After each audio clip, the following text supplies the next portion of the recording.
Brothers and sisters, good morning. Happy Monday. Father Frank Pavone here, National Director of Priests for Life, and joined by Alveda King. Evangelist Alveda King is part of our Priests for Life team. Alveda, how you doing? Good. Are we hearing her? Hey, everybody, good morning. Happy Monday. All right, so listen, we just wanted to chat with our friends for a few minutes here. You know, President Trump is great at whatever he does. He's a successful businessman. Being a great president. If you think about him as commander in chief, he's doing great work of rebuilding our military.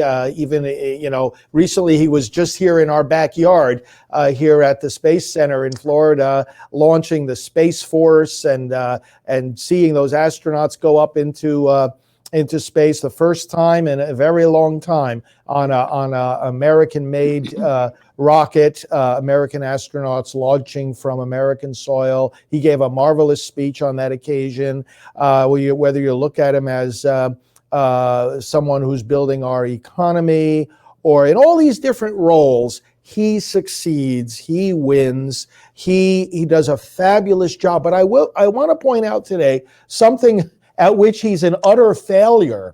And that is, if in fact this is one of his aspirations, which it's not, but if it were, he would have to be labeled an utter failure at it, and that is at being a racist. He's a complete flop. It's not, he says we all bleed the same. We're all Americans. Everybody needs a job. Everybody needs to be safe. Babies need to live and not be aborted. He's very clear on those points. And skin color, he says we all bleed the same. Now, you've heard me say many times, we're not colorblind, because if you can't see this beautiful gray hair this morning, for example, or the color of my skin and all of that, but that doesn't make me human.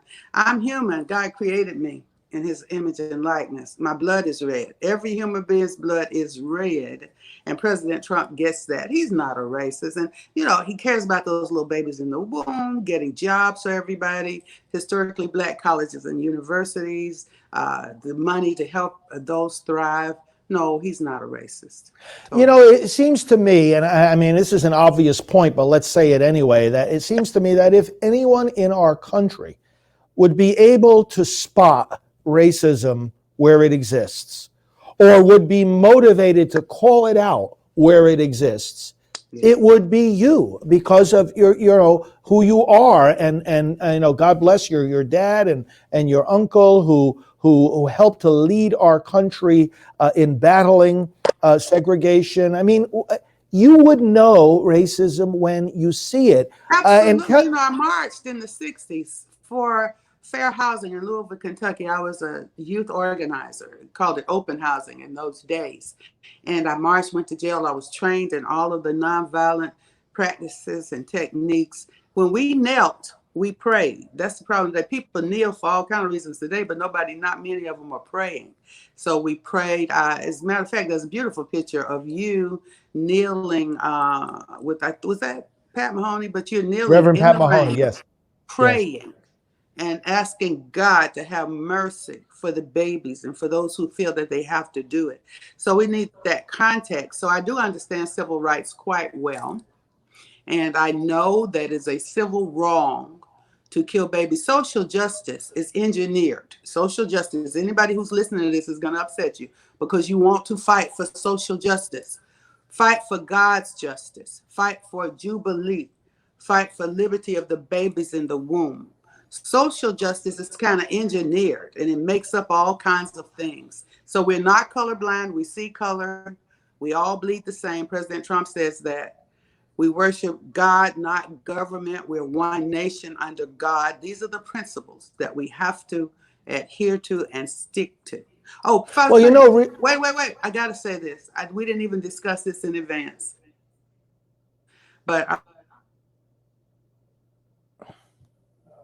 did we lose her signal? Oh. About Hillary, something popped across the screen about Hillary Clinton, right?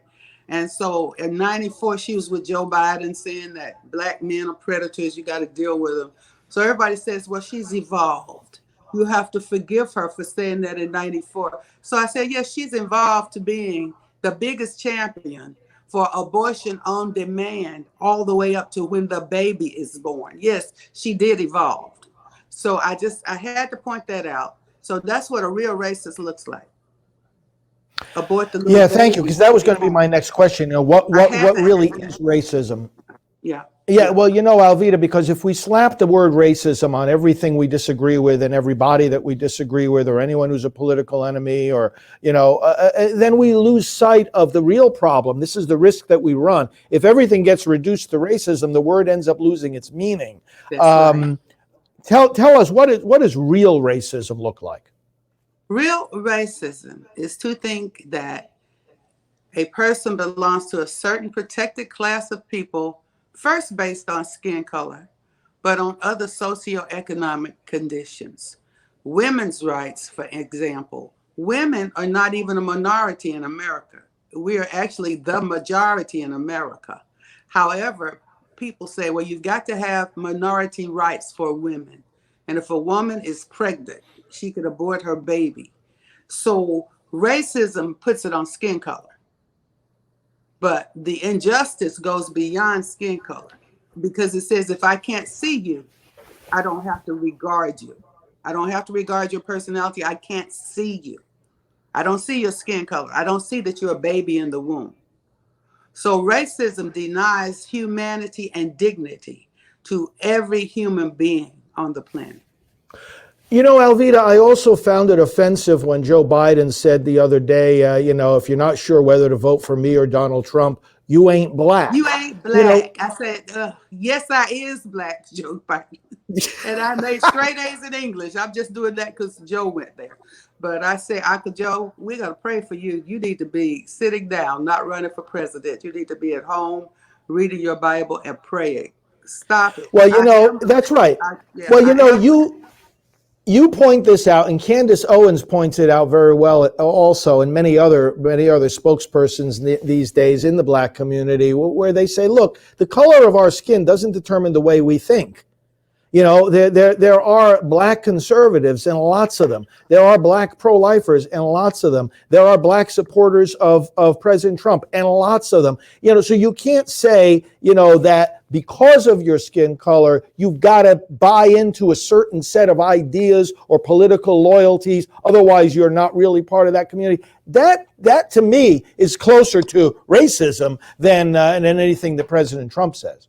I like the way that my goddaughter, Angela Stanton King, puts it, and she's an activist and she's very strong. She marched with me on Selma Bridge for the babies in this century. We marched together. Angela's on her way to D.C. right now to talk about these issues. And she says to women, okay, you have a little baby in your womb and you don't agree with the father. You might be Caucasian and the father might be black. And it's going to be too hard because of race relations in America. So you're going to kill your baby. That's racism. That's straight out racism. Alveda, what has President Trump done for the black community? President Trump, God bless him. Just first, he was a businessman before he became president. He's a man who prays. I've prayed with him in the White House. You've been in prayer sessions. President Trump had the historically black colleges and university leaders in his office. And he said to them, why do you have to come to Washington, D.C. and beg for money every year? There's no dignity in that. I'm going to do something. I'm going to do billions so you don't have to do that. So you can be about your important work. You are Americans. We are all Americans.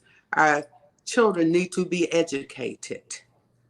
So that's one thing he's done. In the social justice arena, criminal justice reform, he's worked to get folks out of jail and back into productivity, back with their families. Over 90% of the people who've gotten out are African Americans. He has brought jobs back from Europe over to America, African Americans benefiting directly, getting jobs, going back to work, going back to our families, saving those little babies in the womb. And there's just so much more that he's done. There's a whole list of it. I guess it's at Promises Made, Promises Kept on a website Yes. somewhere. Yeah. Promiseskept.com. Alveda, you tell us that we're going to show a little 30-second video clip that our friend Ryan Bomberger made. Tell us about the clip before we roll it. Well, in the African American community, many of us keep talking. I was on a radio show last night, and the host says, "Well, you're the only Black person I know that says you voted for Donald Trump." I said, "Well, there were really thousands of that did, and thousands more who will this time." And I began to say, he's not a racist. Well, why do you say that? And so this particular clip that has been well designed kind of shows exactly why he's not a racist. Okay, it's at a website called stillnotracist.com. Let's go ahead and roll the clip.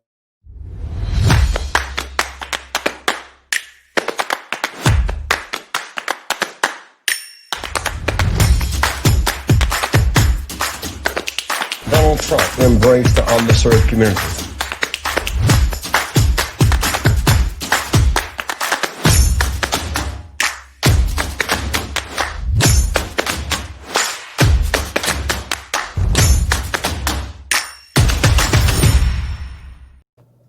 Wow. Our friend Ryan Bomberger is very, very creative, and we want to thank him for that.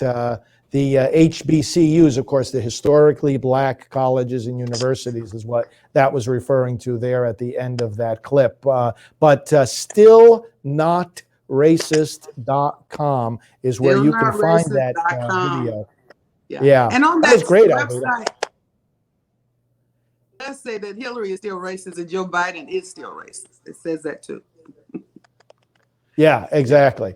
Well, that's all the time that we have here this morning. I'm going to get ready for the live mass broadcast that we have every day at 10 a.m. Eastern. But Alveda, I thought it was very important for us to talk about this. Thank you for your insights, as always, because it's important for us also, religious leaders, to stop just, pretending that, the only problem we're facing is racism. And, we sort of, do this virtue signaling that, we're going to have a march against racism. We're going to do this. We're going to do that. Of course, fighting racism is at the core of our mission and our moral responsibility. But the problems that we're facing, the divisions that we're facing are not all to be reduced to that. And furthermore, it's just wrong and unfair. And it's sinful to be slapping the title of racist upon our president, who's been doing so much in exactly the opposite direction as that video clip, and as you, Alveda, so many of our other Black leaders have pointed out and will continue to point out. So thank you for joining us, and have a great day, and we'll be back during the day with more broadcasts. God bless everybody.